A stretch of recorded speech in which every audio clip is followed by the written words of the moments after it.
인사 나눌까요? 안녕하세요.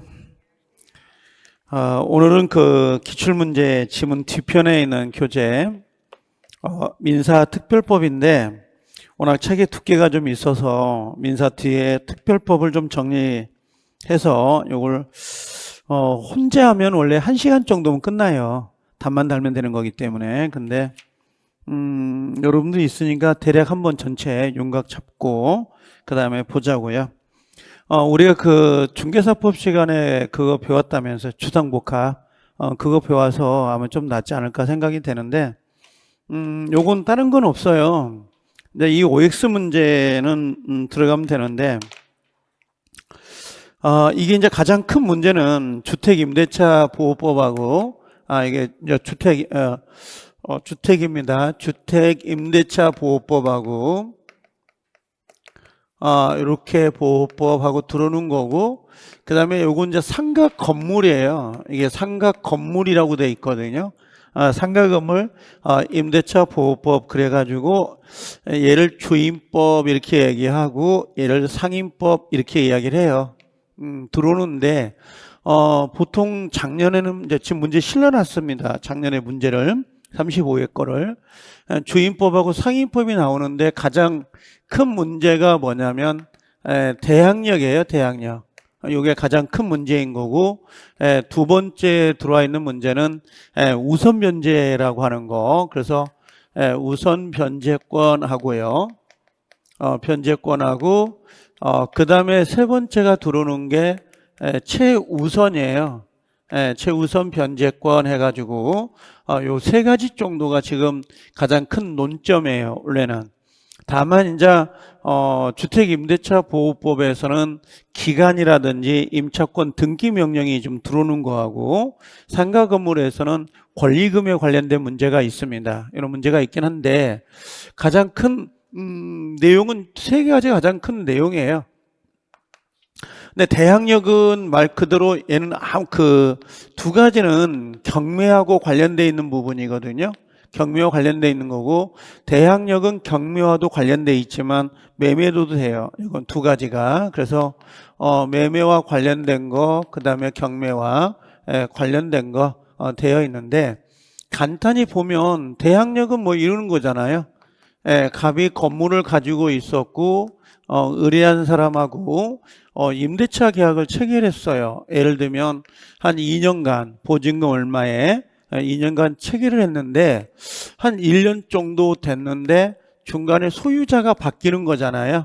이렇게 변경이 됐어요.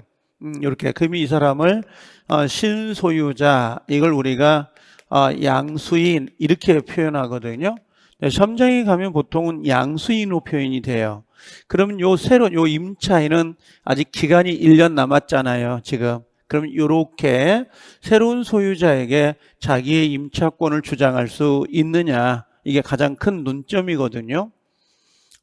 이게 첫 번째는 뭐냐면 이걸 우리가 대항력이라고 하는데 대항력의 논점은 두 가지예요. 하나가 두 가지. 하나는 뭐냐면 지금 1년 살았으니까 1년 남아있잖아요. 그 남아있는 1년 기간을 나는 더 살겠다 하고 주장할 수 있는 거. 그 기간 동안 내가 살겠습니다. 요걸 하나 가질 수 있는 거고, 그럼 두 번째는 기간이 종료가 되면 보증금을 줬잖아요.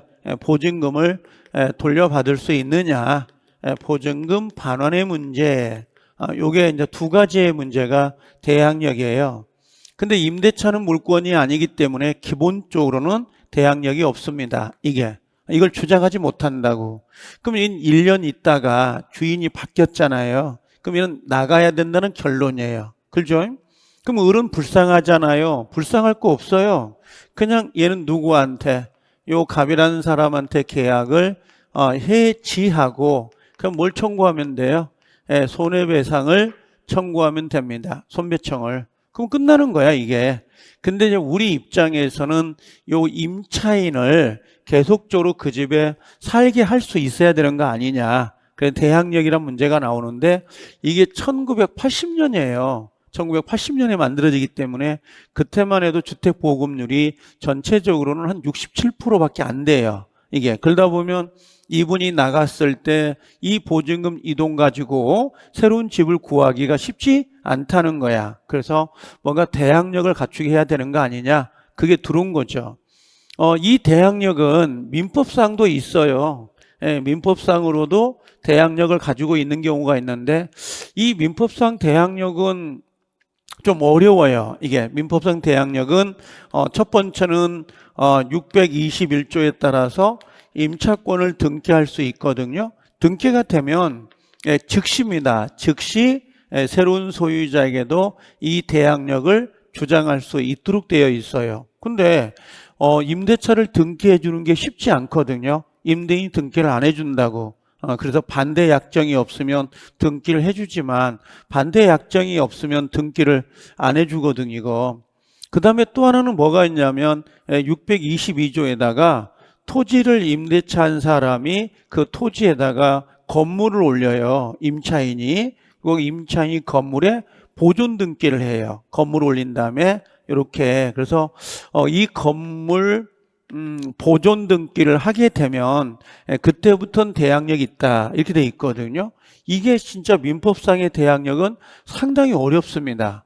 이게 그래서 이제 1980년에 주택임대차보호법을 먼저 만들어요. 주인이 바뀌더라도 계속적으로 살 수 있도록 하자. 그럼 대항력을 갖춰야 되는데 그럼 대항력은 뭐가 있나요? 그랬더니 다 알고 있는 것처럼 주택을 뭘 받아야 돼요? 인도를 받아야 돼요. 주택을 인도받아. 누가요? 임차인이.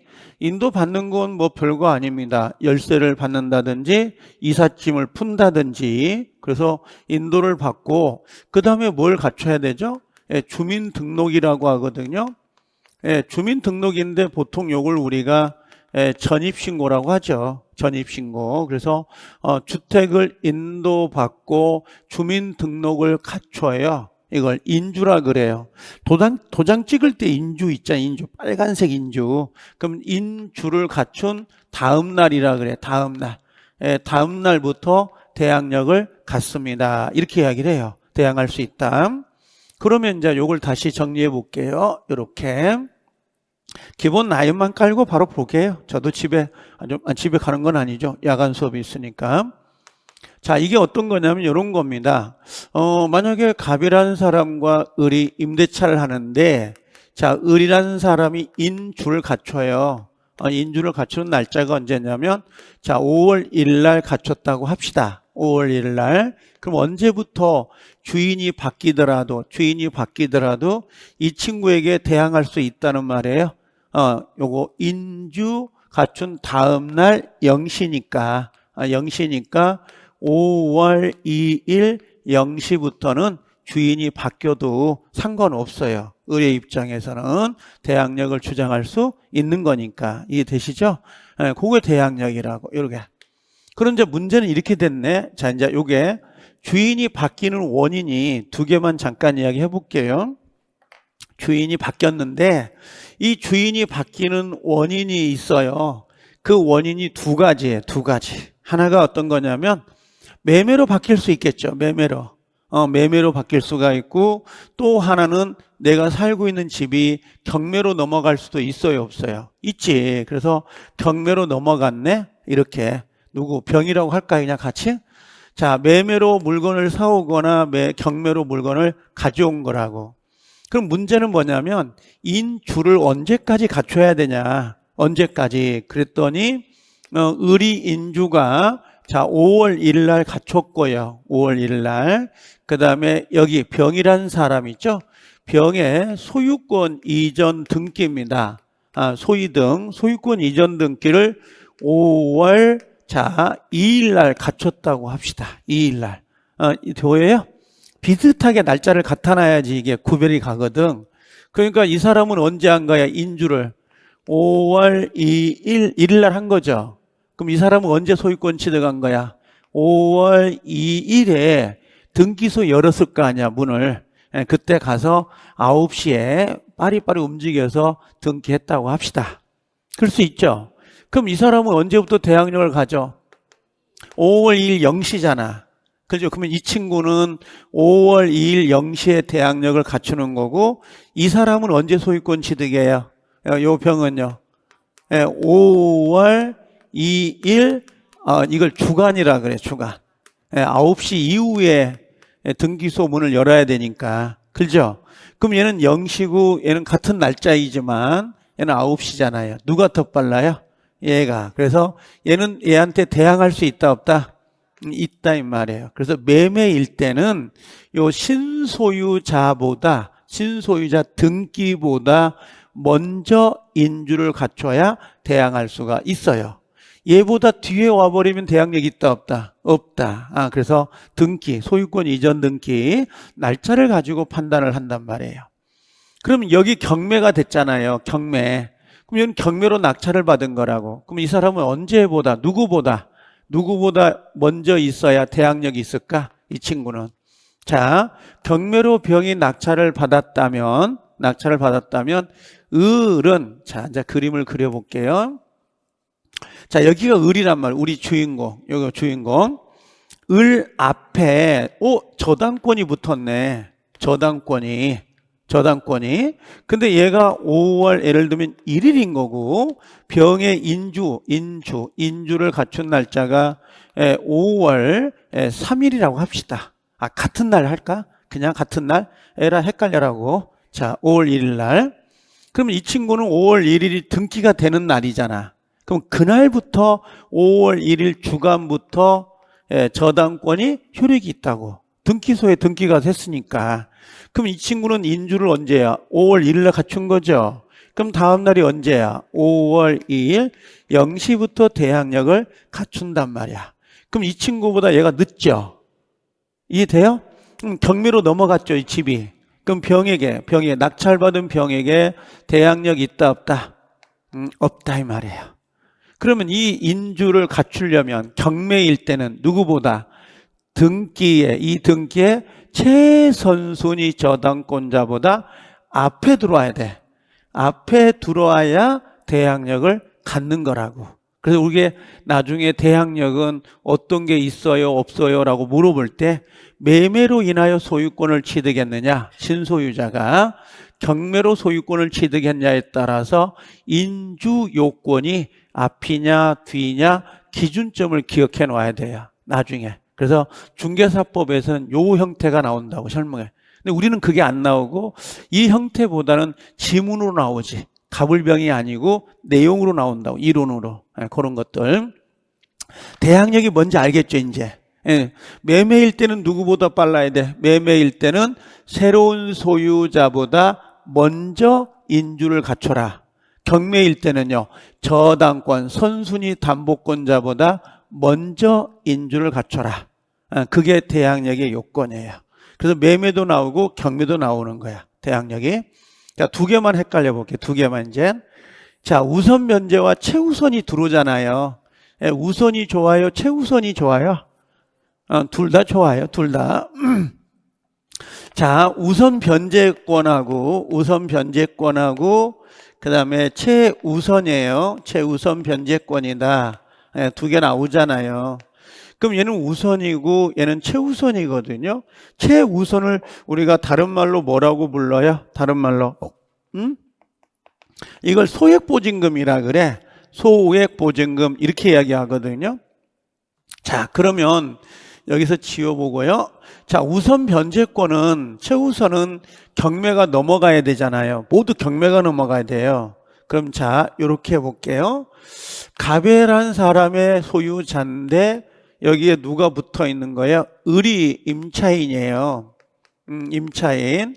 그럼 이 임차인인데 우선 변제라는 게 뭐냐면, 자, 여기 날짜가 있어요. 5월 1일자에 인주하고요. 플러스 여기는 반드시 확정일자를 갖춰야 되거든요. 확정일자.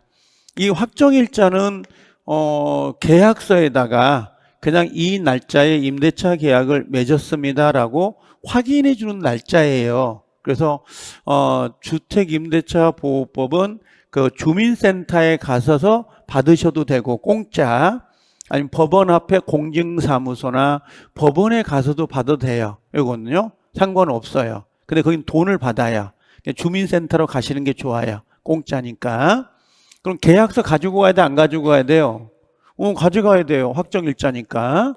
요걸 갖췄다면, 자, 요 앞에 누가 있었냐면, 자, A라는 저당권이 있다고 합시다. 그럼 뒤에 B라는 저당권이 있다고 합시다. 국민은행, 새마을금고. 그럴 수 있죠. 우리 주인공은 누구? 요게. 그러면 A보다는 늦고 B보다는 빠르네. 그럼 경매가 넘으면 경락대금이 나오겠죠? 그럴 거 아니야. 그러면 경락대금은 요 A보다 요 을이 먼저 빨대를 꽂을 수 있을까 없을까? 없어. 등기 순서란 게 있으니까. 인주학을 갖췄다. 인주학을 갖춰도 우선 빨대를 꽂질 못해요. 약속이에요, 약속. 이게 왜 그래요? 그럼 죽이고 싶다고. 알겠죠? 이건 약속이라고. B보다는 먼저 받을 수 있다, 없다? 있지, 먼저니까. 그래서 이 우선 변제라는 것은, 자, 먼저 요건을 먼저 해볼게요. 요건 뭐예요? 그 다음에 주 플러스 확정일자를 갖춰야 돼요. 아셨죠? 그럼 누구보다? 선순위보다 후순위보다? 후순위보다 먼저 받는 거지 선순위보다 먼저 받는 게 아니야. 그래서 이 우선이라는 건 요건 후순위 보다 경락대금으로부터 자 전부 받아요, 일부 받아요? 전부 받아. 전부. 전부를 청구한다 이렇게 이야기하는 거야. 전부 청구. 우선 변제는. 자, 최우선은 그럼 뭐냐? 최우선은 요런 거예요, 지금. 자, 여기가 우리 주인공 임차인이 있는데요. 요 앞에 그런 경우 있죠. A라는 저당권도 있고 똑같이 B라는 저당권도 있어요. 근데 이 친구가요, 임차인인데 소액보증금이야. 서울특별시는 예를 들면 1억 6,500을 넘지 않는다. 이렇게 돼 있잖아요. 그럼 여기가 1억이라고 합시다. 1억. 보증금이 1억인데 요 저당권 있잖아요. 저당권보다 뒤에 있는 거죠. 그렇죠? 근데 이 집이 경매가 된 거야. 경매가. 그럼 경락대금이 나오겠죠. 그럼 이 소액보증금은 선순위보다 일정 액수를 먼저 받아가는 거야. 이걸 우리가 최우선이라 그래요. 그럼 최우선은 뭘 갖추면 돼요? 주택의 인도와 주민등록을 갖추면 되는 거고 확정일자는 필요 있다 없다? 없어요. 그래서 요걸 시험을 낸다고. 요걸 확정일자 필요 있니? 없니? 이렇게 물어보거든. 그래서 질문 안 가르쳐줬으니까 대학력은 확정일자가 필요 있을까 없을까? 있을 수도 있고 없을 수도 있고 갈팡질팡 여기 썼는데 이렇게 대학력이 아무리 봐도 안 보이는데 이게 대학력은 필요 없어요. 대학력은 인주만 있으면 돼. 인주 다음날 0시부터니까 여기는 확정일자 필요 없어요. 그래서 확정일자는 우선 변제에서만 필요해요. 우선 변제에만. 요게 최우선은 확정일자 필요 없습니다. 다만 소액이어야 된다는 거. 근데 소액이어야 되는데 소액이 그럼 언제가 기준이냐 그럴 수 있잖아요. 소액은 반드시 자, 두 가지 해볼게. 자, 집이 있어요. 자, 중개사법 시간에 배웠겠지만 주상복합이라고 해서 배웠잖아요. 특강할 때. 자, 그러면 임차인이 자 봐요. 임차인이 이 집에 A가 저당권이 붙었네. A 저당권이. 근데 이 저당권이 언제 붙었냐면 1900 언제 했을까? 90년생이죠. 아니 90년생에 그냥 90년에 붙었어. 1990년에 저당권이 붙은 거야. 근데 이 임차인은 몇 년도에 2025년도 1월 달에 임대차 계약을 맺는 거야. 이해돼요? 그럼 우리가 소액이라는 게 궁금하잖아. 소액은 11번 개정이 된 거니까. 그러면 이때요. 저당권 설정 당시인 1990년에 소액을 가지고 기준할 거냐? 아니면 임차인 들어간 날짜, 임대차 계약을 맺은 날짜에 소액을 가지고 기준할 거냐? 이게 궁금한 거야. 그랬더니 이게 아니래. 요게 기준 날짜라고. 그러면 이 사람이 지금 현재 1억이잖아요. 보증금이 여기.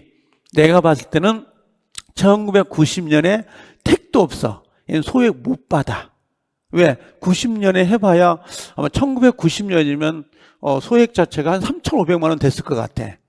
3,500 정도? 그럼 해당이 안 돼 버리잖아요, 지금.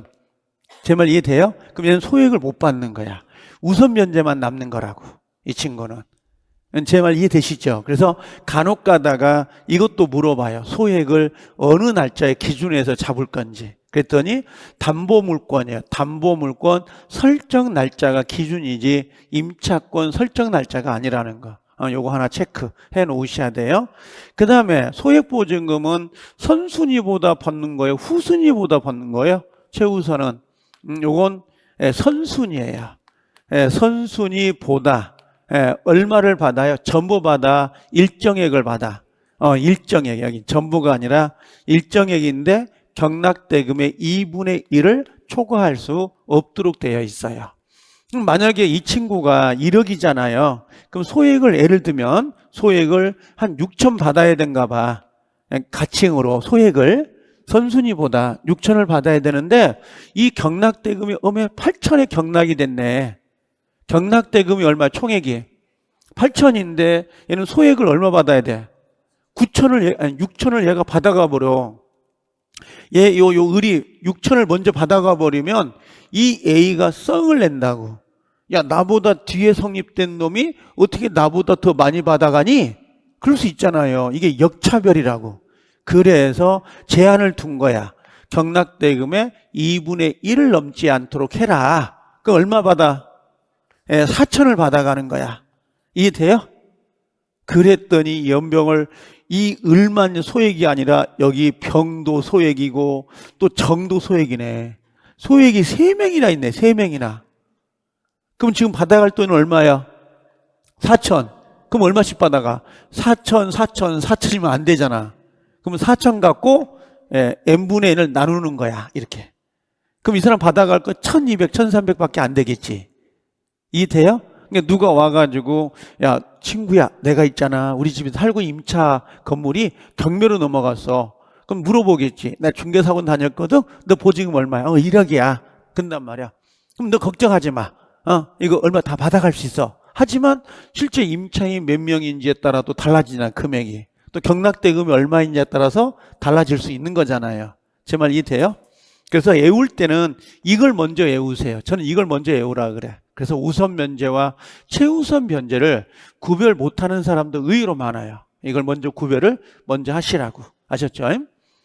자, 그러면 주택임대차보호법은 주택이어야 되잖아요. 그럼 주택일 때만 적용이 되는 거거든요. 자, 그래서 우리 교재 그 프린트 보시면 돼요. 106페이지.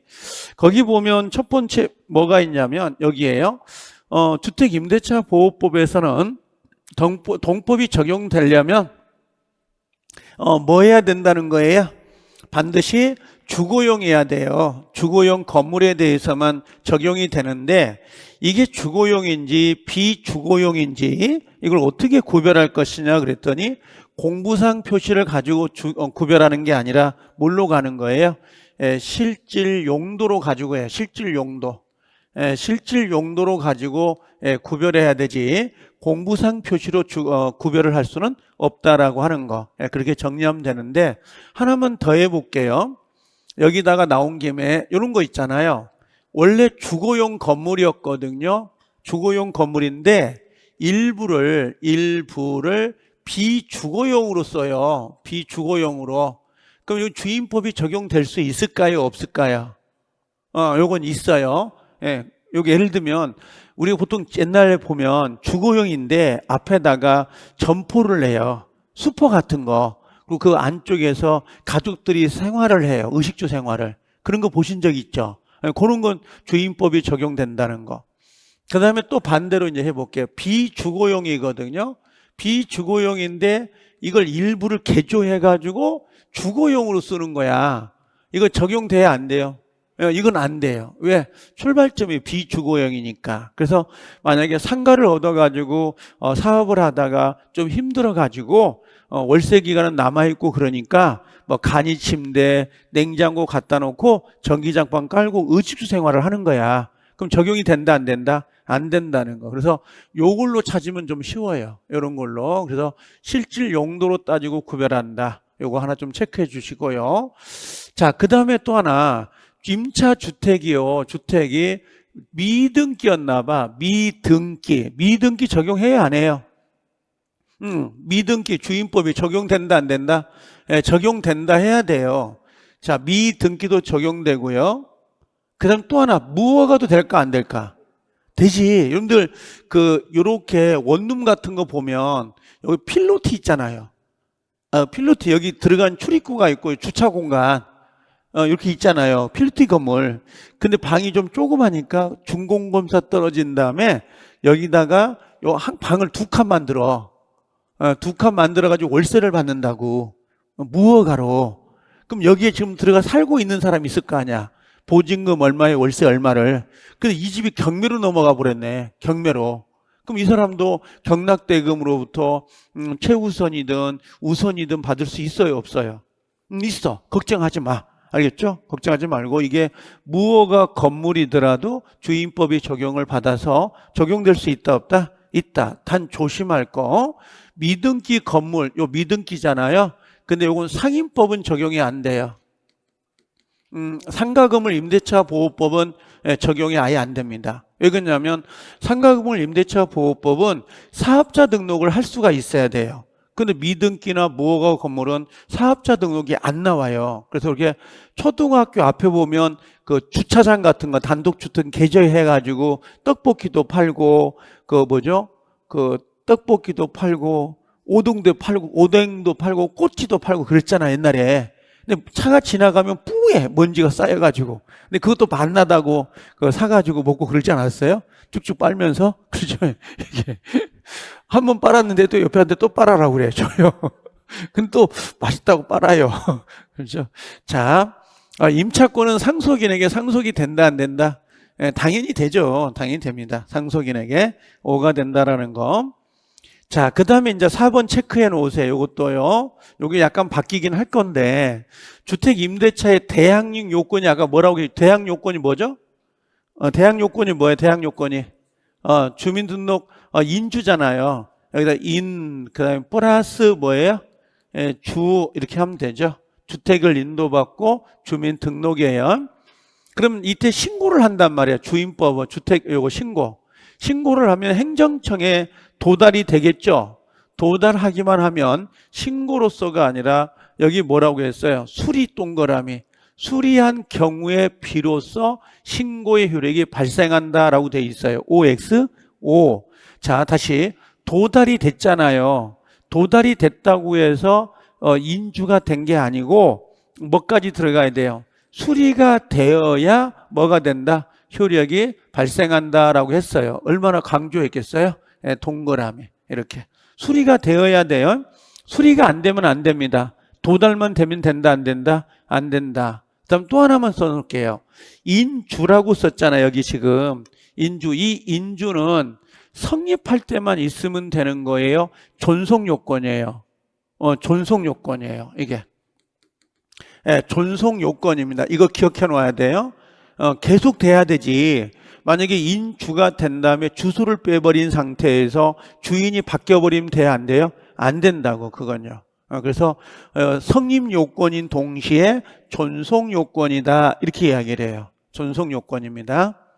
자, 5번 갑이 을소유 주택입니다. 을소유 주택을 임차한 경우에 임차인의 배우자 동그라미 자녀의 주민등록도 주택 임대차 보호법상의 대항 요건인 주민등록이 될 수 있다, 없다? 있습니다. 오케이. 동그라미 이렇게 체크를 해 놓으시면 됩니다. 여기 배우자가 법률혼인가요? 사실혼인가요? 법률혼입니다. 배우자는 보통. 자, 다가구형 동그라미 칠래요? 다가구가 단독주택이잖아요. 근데 반지하 1층, 2층, 옥탑 그거잖아요. 그럼 반지하에 따로 살고 1층에 따로 살고 2층에 3층에 따로 살 수 있죠. 그럼 집원이 있어요, 없어요? 있죠.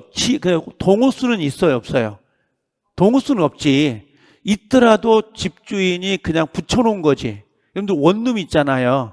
신림동 같은 데 가보면 3층짜리 4층짜리 원룸이 있거든.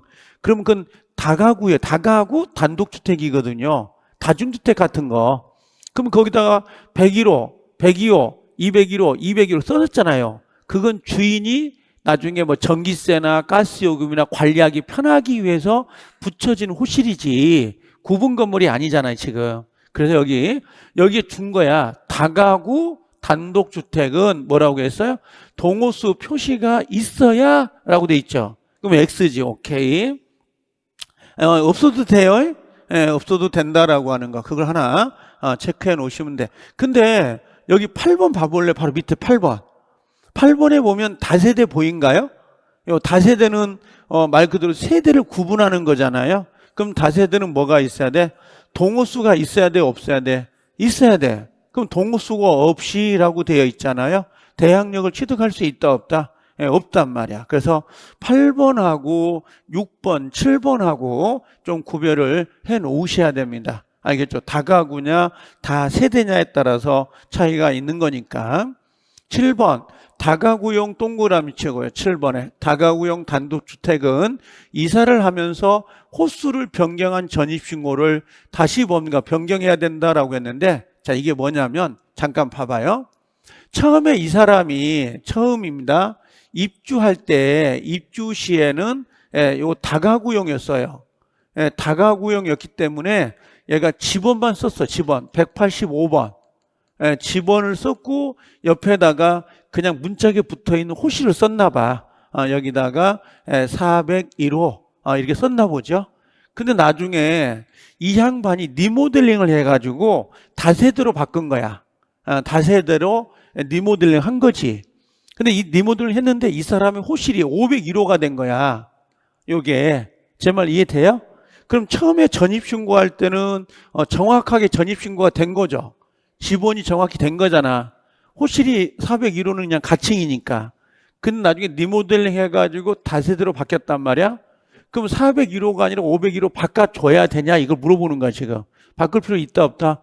없어도 대항력을 계속 유지해요. 왜 그러냐면 처음에 입주할 때에 다가구였고 올바르게 집원을 표시했기 때문에 나중에 다세대로 변경된다 하더라도 여전히 대항력은 가지고 있는 겁니다. 이렇게. 그래서 지금 집원은 6번, 7번, 8번 정도에서만 체크가 되는 거거든요. 체크하면 되고요. 자, 근데 혹시 여기다가 갖다 놓고요. 우선 변제권 있잖아요. 우리 아까 우선 변제를 받으려면 뭐가 있어야 돼요? 우선 변제는 확정 일자가 있어야 되잖아요. 근데 확정 일자에 받을 때 계약서에다 받는단 말이에요. 계약서에다가. 그러면 계약서에 동호수를 잘못 기재한 게 아니라 누락을 시킨 거야. 누락. 동호수가 누락됐다. 그래도 우선 변제권은 있나요, 없나요? 요것은 있어요. 이건요. 그래서 예를 들면 확정 일자를 받는 계약서에 아파트, 예를 들면 삼성 아파트, 현대 아파트 그 명칭이 누락되어 있다 하더라도 상관없어요. 그 계약서가 그 임대차라 계약서에 증명서류라는 것만 입증할 수 있다면 아파트 명칭, 동호수가 누락되어 있다 하더라도 여전히 우선 변제를 받을 수 있도록 되어 있는 게 판례입니다. 그래서 이렇게 좀 달라요. 그러니까 전입신고할 때는 정확해야 돼요. 전입신고는 정확해야 된다고.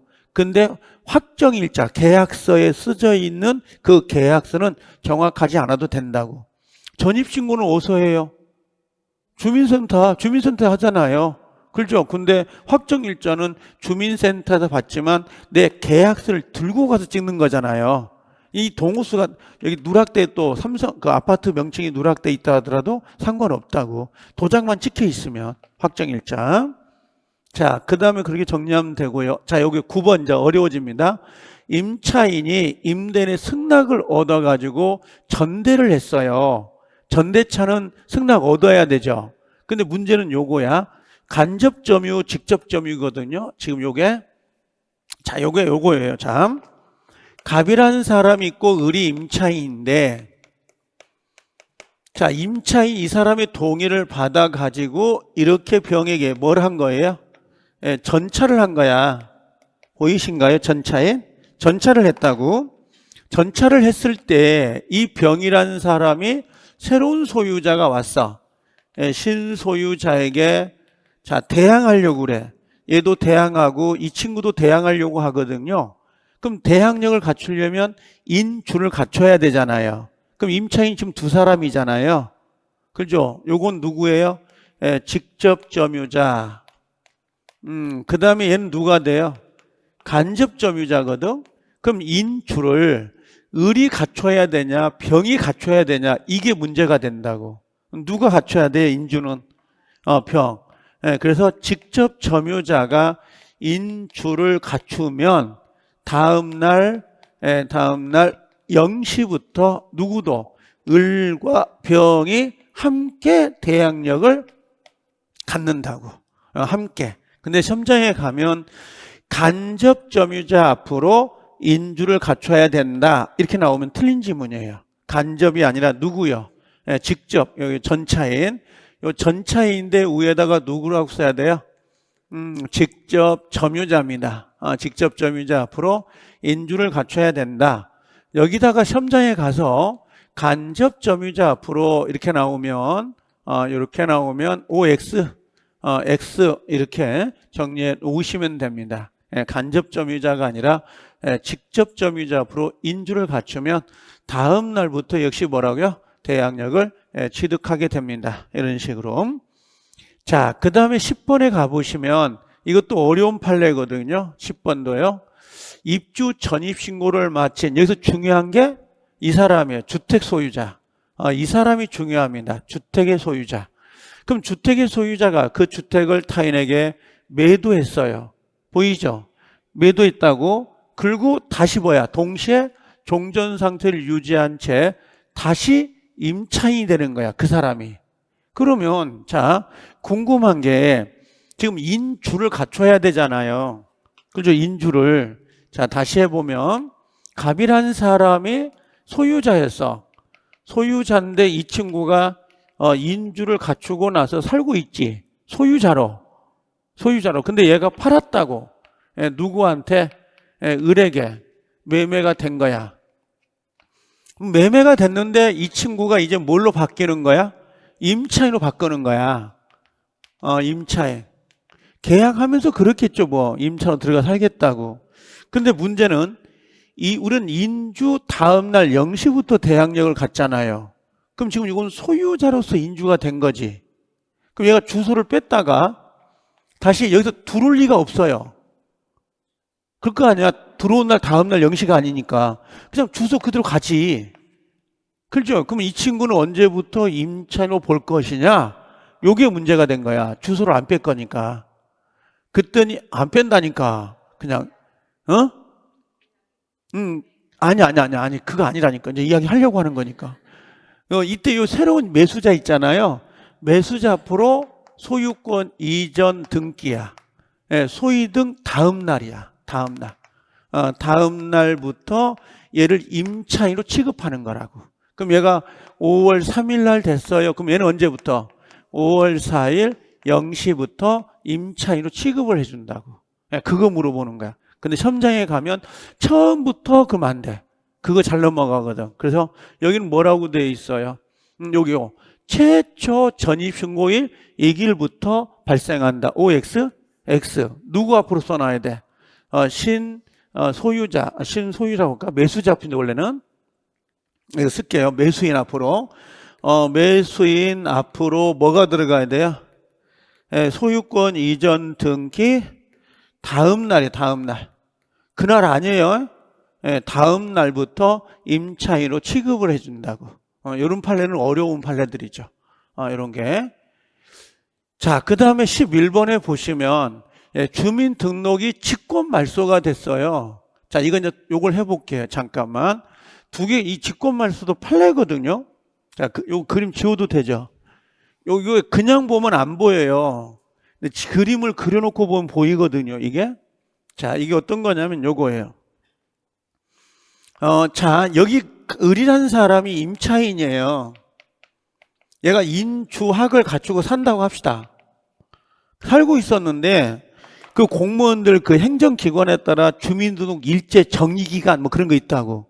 근데 여기서 일제 정리기간 중에 주민등록이 여기서 삭제가 돼버린 거야. 살고 있는데 여기서 삭제가 됐어. 그래 나중에 알고 보니까 내 주민등록이 없는 거야. 나 살고 있는데 인주가 돼 있는데. 그래서 이 친구가 여기서 이의를 제기했어. 아니 나 살고 있는데 왜 니들이 마음대로 직권 말소했냐? 이렇게 된 거지 지금. 그럼 이때 이의 제기하면 이때부터 임차인으로 취급하는 게 아니에요. 이 사람 억울하지 그러면 이게 없어져 버리니까 이걸 소급시키는 거야. 요렇게. 소급시켜가지고 이때부터 계속 임차인으로 취급을 해준다고. 근데 문제는 뭐냐면 직권 말소 후 이전 등기 전에 요 사이에 새로운 사람이 들어온 거야. 제3자가. 이사를 들어온 거지. 새로운 사람, 신소유자. 이해돼요? 제 말 이해되죠? 그 집에 들어온 게 아니라 새로운 뭔가 전입신고가 된 거야. 저당권자가 됐든 전세권자가 됐든 뭐가 됐든 간에. 그럼 이 사람은 들어올 때에 가서 떼어보니까 아무것도 없지. 그러니까 들어온 거지. 그래서 나중에 이의를 제기해서 얘가 회복한 거잖아. 소급해서. 그렇죠? 그럼 이 회복한 사람은 요 새로운 선의자에게도 자기 임차권을 주장할 수 있냐고 물어보는 거야. 된다 안 된다? 되는 거야. 이 사람이 억울하기 때문에. 그래서 지금 그거요. 이건 직권말소를 찾으세요. 직권말소 보여요? 네, 직권말소 이후에 주민등록 이의 절차에 의해 이의 절차 동그라미 쳐요. 이의 절차. 이의 절차에 의해서 재등록이 이루어진 경우에 그 재등록이 이루어지기 전에 임차주택에 새로운 이해관계를 맺은 선의3자에게도 대항력 있다 없다? 있다 해야 된다고. 없다가 아니라 있다라고 해야 된다고. 선의이더라도 여전히 대항력을 가지고 있습니다. 11번은 X가 됩니다. 12번에 주민등록이 직권 말소 이후에 임차인입니다. 갑이 주민등록 소정의 이의 절차에 의하여 보이죠? 이의 절차에 의해서 주민등록을 회복한 게 아니라는 거야. 보이신가요? 이의 절차에 의해서 주민등록을 회복한 게 아니라는 거야. 그럼 무슨 말일까 이건요? 이의를 제기한 거야? 직권으로 회복한 거야? 아니, 지금 여기는 이의를 제기해서 회복이 된 거잖아요. 근데 여기는 지금 뭐라고 돼 있어? 여기는 이의 절차에 의하여 말소된 주민등록을 회복한 게 아니다 있잖아요. 그럼 선의3자에게 대항력이 없어요. 그래서 밑에 선의3자에게 임차권을 대항할 수 없게 되는 거라고. 이건 옳은 겁니다. 이건요. 그래서 이 문제가 나올 때 직권 말소는 공통이잖아요. 보여요? 직권 말소는 공통인데 이의를 제기했느냐, 이의 제기하지 않았느냐 그 차이를 가지고 찾아야 돼요. 놀랄 건 아니요. 놀랄 건 아니고 직권 말소를 가지고 찾되 이의 절차가 있었냐, 어디 가냐, 이의 절차가 없었냐 그걸 가지고 찾아야 된다고. 그래서 이의 절차를 가지고 회복이 되면 대항력이 있는 거고요.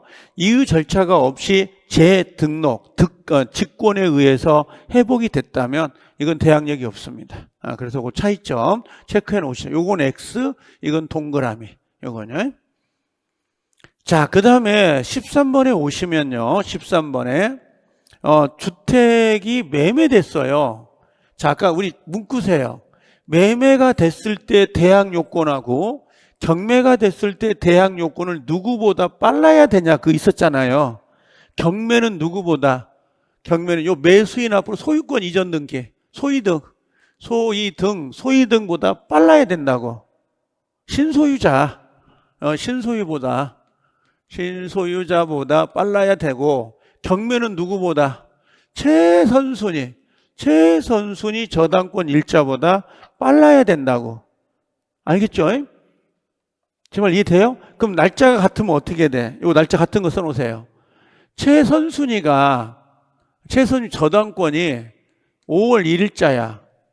5월 1일자 등기가 된 거고, 그다음에 임차인이 대항 요건을 5월 1일자 했다고. 그럼 대항할 수 있다 없다? 새로운 소유자에게 없다. 왜? 저당권은 그날부터 효력이 생기잖아요. 근데 이 친구 임차는 5월 1일이 아니라 5월 2일 0시부터 대항력이 생기기 때문에 얘보다 날짜가 다르다고. 그럼 얘는 나가야 돼, 안 나가야 돼? 나가야 된다고. 대항력이 없다고. 근데 우리 시험은 요걸 낼 거예요, 요거. 날짜 같은 걸로. 날짜로 같은 걸로 우리 시험 3번 나왔거든요. 그걸 하나 좀 체크를 해놓고 가시라고. 제 말 이해되시죠? 그렇게 빨라야 된다, 늦어야 된다, 경매. 자, 2개 비교하면 될 거고, 자, 그 다음에 15번도 기억해 놓으세요. 엄청 잘 나오는 조문입니다. 13조. 대항력 있는 임차에 대항력 있대요. 그럼 인주 갖췄죠, 인주. 그럼 양수인은, 주택의 양수인이 누구예요? 여기 신소유자. 신소유자는 임대인 지위를 승계한 걸로 본다. 여기까지. 이거 그대로 긁어서 나옵니다. 13조를. 자, 여기 아까 다시 지워볼까요? 요거. 지금 이 친구가 집을 보증금 1억에 2년 약속을 했다고. 이 사람 임차인. 인주를 갖췄죠. 그럼 주인이 바뀌었잖아. 새로운 소유자로. 그럼 이 사람은 대항력이 있어요, 없어요? 있죠. 있죠. 그럼 보증금 달라고 할 수 있죠. 기간 동안 살 수 있죠. 그럼 결국 요 임대인의 지위를 뭐 한다고 그래? 오케이. 임대인 지위를 승계했다 이렇게 이야기를 해요. 그럼 종전 임대인은 어떻게? 그 책임이 뭐라고요? 면책되는 거라고. 없어지는 거라고. 이런 식으로. 그래서 따라서 종전 임대인 누구예요? 여기서는요. 여긴 임차 관계에서 벗어나 보증금을 반환 의무는 없고 누가요? 신소유자, 양수인이 보증금 반환 의무를 부담한다고. 이해되죠? 요걸 임대인의 지위를 승계했다 이렇게 이야기를 해요. 임대인 지위를 승계했다. 5가 되는 거고. 16번 대항 요건하고요. 인주. 그다음에 확정일자 받았네. 그럼 이제 우선 면제로 넘어오는 거예요, 지금. 그럼 인주가 된 거죠. 그럼 인주가 되면 아까 뭐라고 했어? 인주를 갖춰야 된다. 확정일자가 없는 한 보증금에 대해서 우선 변제권을 인정할 수 있다, 없다? 없다. 오케이. 근데 기억해야 돼요. 인, 주, 확. 2번째 요건이요. 1번은 인주, 확정일자 있어야 되고 2번은 누구보다 아니야. 우선이니까. 어디 가니? 우선이잖아. 후순위보다. 오케이. 후순위보다. 3번째는 전부 일부. 보증금 전부 일부. 전부야죠. 전부를 우선 받는다 이 말이지. 이 3개 외워야 된다니까. 우선 변제는 인주확, 그 다음에 선순위가 아니라 후순위보다 보증금 전부 일부, 전부를 낙찰 대금으로부터 받을 수 있는 거고. 그러면 우리가 여기다 해볼게. 이제 최선순위 우선 변제가 아니라 최우선 소액. 소액은 1번 인주 확정일자가 필요 없다. 2번 누구보다? 선순위보다. 3번째 전부 일부 보증금 중 일부. 단 경락대금의 2분의 1을 초과할 수 없다. 그거 2개를 비교할 줄 알아야 된다고. 이걸 비교 안 해놓으면 계속 헷갈린다니까 나중에. 자, 임대차 기간 요거 체크. 주택임대차보호법에 정함이 없거나 2년 미만으로 정했을 임대차는 몇 년으로 본다? 2년으로 본다. 다만 임차인 빨간색. 임차인은 2년을 주장할 수도 있다, 없다? 있다. 2년을 주장할 수도 있다. 그래서 보통은 뭐라고 하냐면 이런 거예요. 갑과 을이 임대차 계약을 맺을 때, 자, 1년만을 1년만 약정을 했어. 1년만. 그럼 갑은 몇 년으로 가요? 임대인은 2년. 2년으로 뭐 한다? 본다. 알겠죠? 임차인은 뭘로? 1년을 주장할 수도 있고, 또는 몇 년? 2년을 주장할 수도 있다, 없다? 있다. 월세 올라가, 안 올라가? 올라가. 5% 상향 조정을 할 수 있다. 2차 이점입니다. 자, 그래서 이거 맞는 거네요. 자, 그 다음에 여기 밑에 나왔네. 여기 존속기간을 1년 약정했을 때 임차인 조심하세요. 임대인 아니에요, 이거. 근데 살짝 바꿔놔, 여기다가. 임대인으로. 임대인으로 바꿔놓는 경우가 있거든요. 그러면 1년 또는 2년을 주장할 수 있으나 임대인은 1년을 주장할 수 없다. 맞는 거죠? 살짝 바꾸는 거 조심할 거. 동그라미. 자, 19번 가볼게요. 자, 묵시적 갱신 요구권. 자, 임대인이 임대차 기간 6월입니다. 여기 2월 동그라미. 2월인지 1월인지 조심해야 돼요. 지금 2월에 전부 다. 상인법만 1월이에요. 자, 임대차에 대해서 갱신거절 통지 여기서 볼게요. 여기까지. 갱신거절 통지 또는 조건을 변경하지 않으면 갱신하지 아니한다는 뜻을 통지하지 아니한 경우에 여기까지 뭐예요? 여기서부터 여기까지. 여기서부터 여기까지를 뭐라 그래요? 기간 만료죠. 6월부터 그렇죠. 언제까지? 2월 사이에 요 중간이죠, 지금. 이 중간에 이게 무슨 말이냐? 아무 말도 안 하면, 아무 말도 없으면 이런 말이에요. 여기서부터 여기까지가.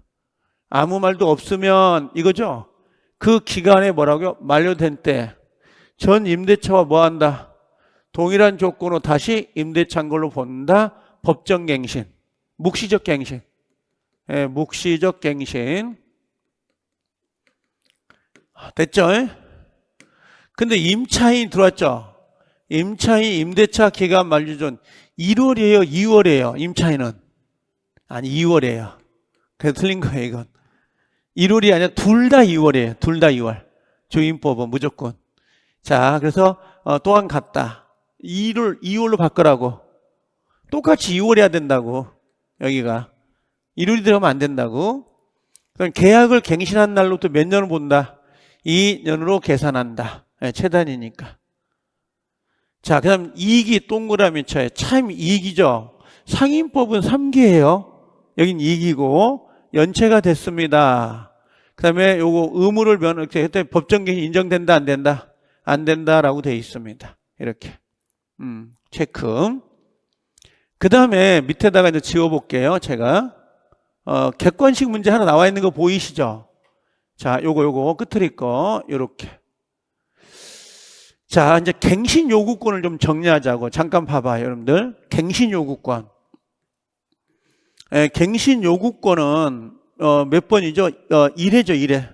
1회. 1회 한해서 몇 번? 1 플러스 뭐라고요? 2년. 요게 돼 있었어요. 원래는 2 플러스 2였거든요.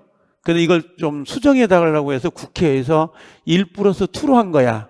1회 한해서 몇 년? 2년 연장할 수 있다. 다만 2년 연장이 됐더라도 임차인은 언제든지 그 해지 통고를 하고 나갈 수 있어요. 그리고 몇 개월 있다가 3개월 후에 임대차가 소멸이 됩니다. 이거 엄청나게 억울하지 않아요? 임대인은? 제 말 알아들어요? 임차인이 갱신 요구권을 행사했다니까? 기간이 연장됐다니까? 그럼 임대인은 2년 살겠지 하고 생각하고 있었지. 근데 다음날 임차인 나가겠대. 아니 연장됐는데 언제든지 해지 통고할 수 있다는 거야. 그리고 3개월 뒤에 소멸되는 거야.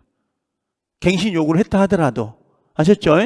요거 좀 조심해야 되고. 두 번째 이제 해볼게요. 자, 봐봐요. 원래 아까 기간 갱신 요거예요. 자, 여기서 기간이 만료되거든. 여기가 만료 시점이야. 근데 만료 시점인데 아까 6월 붙였잖아요. 예, 6월부터 2월 사이에 갱신 요구를 할 수 있잖아요.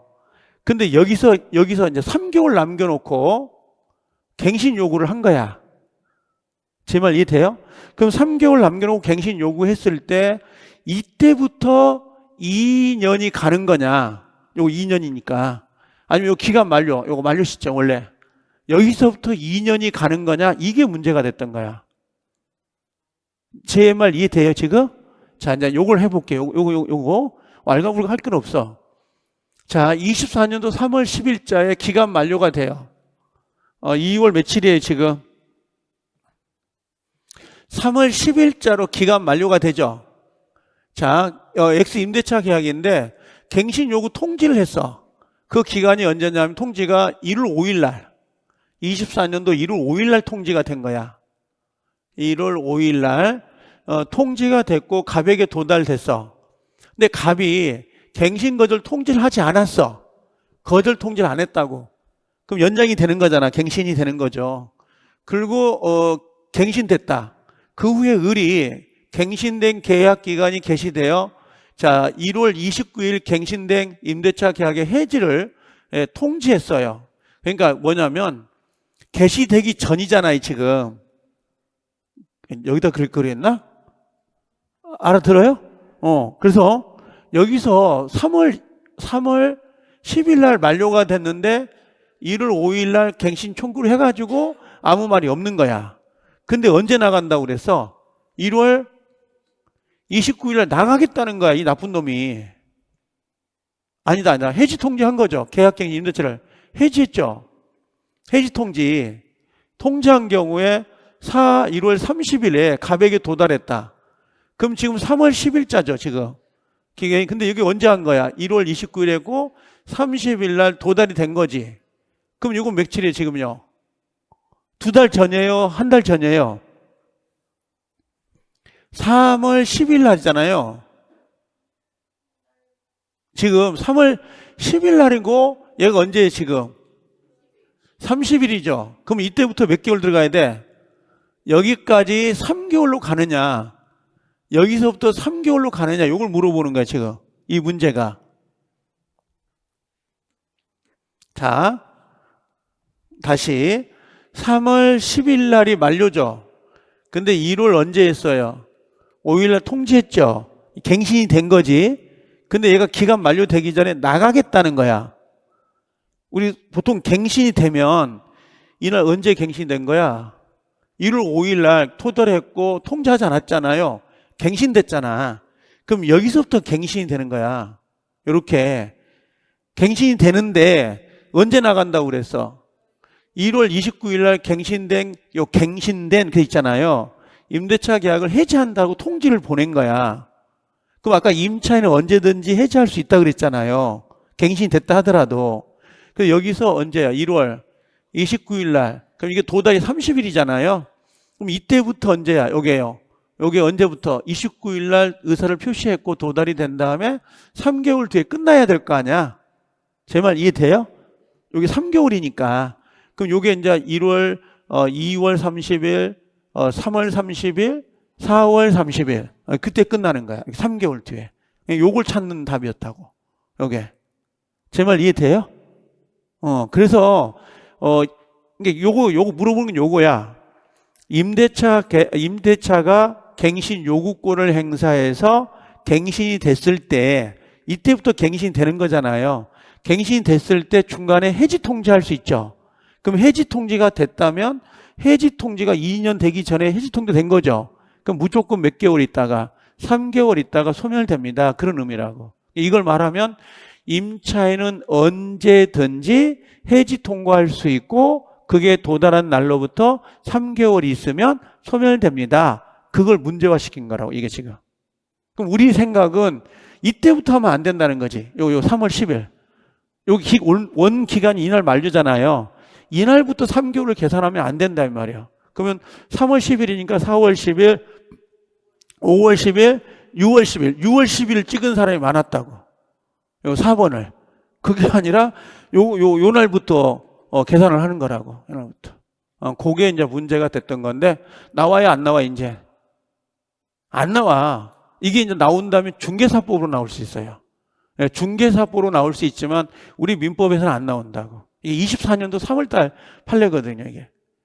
자, 그 다음에 이제 상가건물 한번 볼게요. 상가건물은 가볍게 보자고, 요건요. 빨리 화장실 갔다 와야 되나? 안 갔다 와도 되죠? 자, 잠깐만 볼게요. 자, 이제 이것도, 이 상가건물은, 이 문제가 됐어요. 여기 보시면 알겠지만, 요 끝에 요 문제가 또, 여기 작년 문제거든요. 두 개가 어렵게 느껴져가지고 들어왔던 문제거든요. 자, 먼저 요거부터 해볼게요.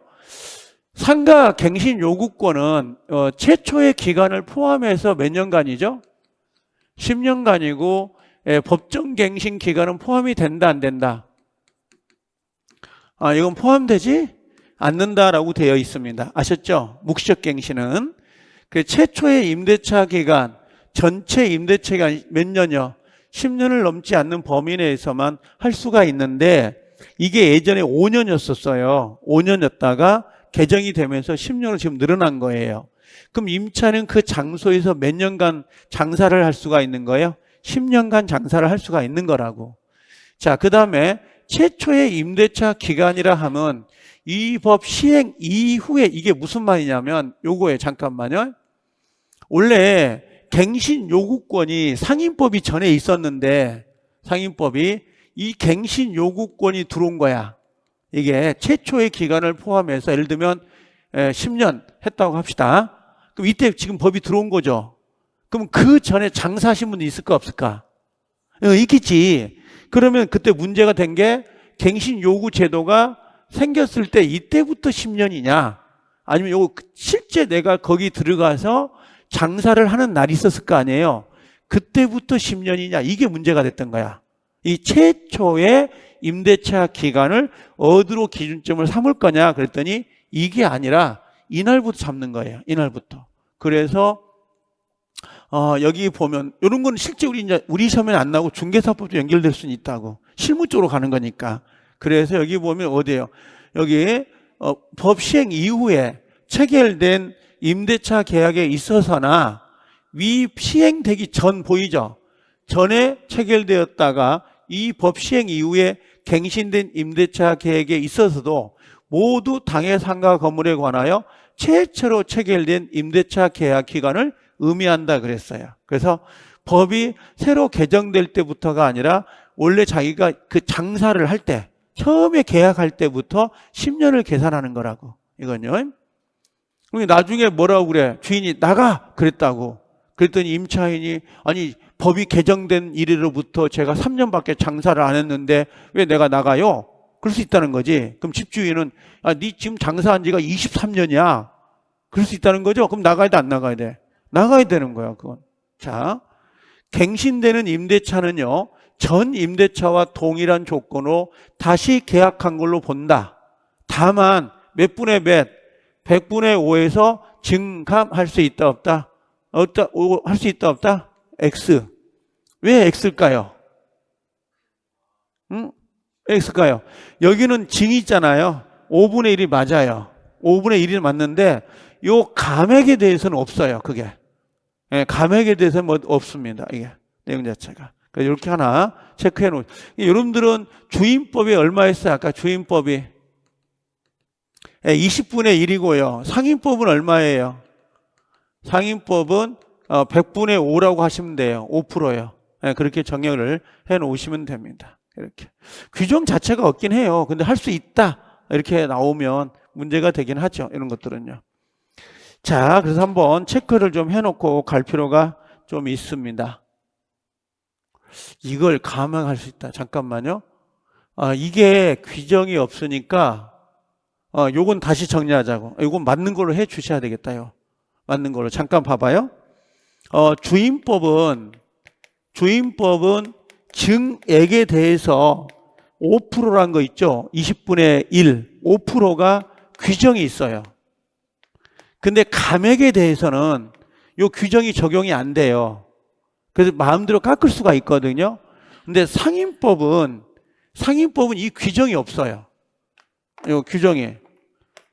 상임법은 이게 100분의 5다라고만 규정이 되어 있지 증감이 없어요. 아예. 이 규정이 증감이. 이런 게. 그래서 여기는 감액은 안 되거든요. 감액은 규정이 없으니까 마음대로 깎을 수가 있는데 증액은 그 규정 자체가 없습니다. 이 증감 규정이. 그래서 그냥 요건 맞는 걸로 해주세요. 이건요. 맞는 걸로. 내가 생각해보니까 맞는 걸로 나왔던 것 같아. 다시 주임법은 20분의 1이에요. 5% 규정이 있습니다. 근데 상임법은 이건 없어요. 규정 자체가 그냥 100분의 5라고만 되어 있지 100분의 5가 증액인지 감액인지 규정이 없다고. 자, 4번에 임대인의 동의를 받고 이렇게 보이죠. 전대차 계약을 체결했어요. 그럼 전차인은 계약 갱신 요구권을 행사할 수 있냐고 물어봐. 이거 중요합니다. 이것도. 이게 다시 정리해 볼까요, 여러분들? 상임법의 대항력은 뭘 갖춰야 돼요? 상임법의 대항력. 상임법 대항. 이렇게 해볼까? 주택임대차를 먼저 써볼게, 내가. 나눠가지고. 대항력의 주택임대차 대항력은 인주죠. 그 다음에 상임법은 뭐 해야 돼? 사에 사.